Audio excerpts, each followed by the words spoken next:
Corona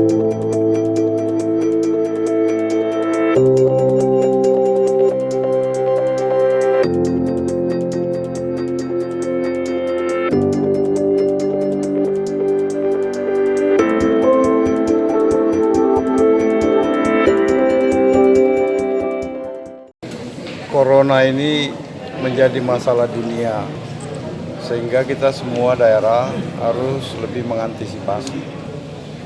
Saya mengapresiasi Rumah Sakit Wahidin telah menyiapkan ruang isolasi, dan ada ambulans untuk evakuasi bagi penderita yang terjangkit corona.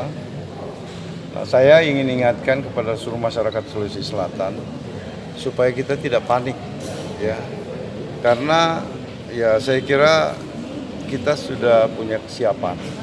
Yang kedua, tim dokter kita sudah memberikan keyakinan.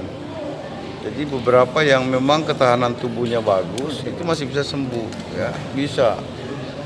Nah, di Makassar ini kita tidak mengatakan ada corona, tetapi kita mengantisipasi.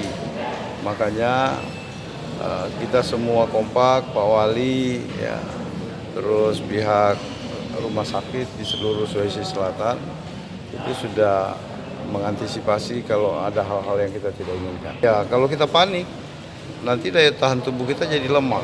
Malah sebenarnya virus yang lain bisa masuk, ya. Jadi saya kira masyarakat Sulawesi Selatan tidak perlu khawatir, ya. Dan saya kira saya sudah memberikan informasi ke seluruh Sulawesi Selatan kalau terjadi apa-apa kemana kita harus menyampaikan informasi itu sudah sangat jelas.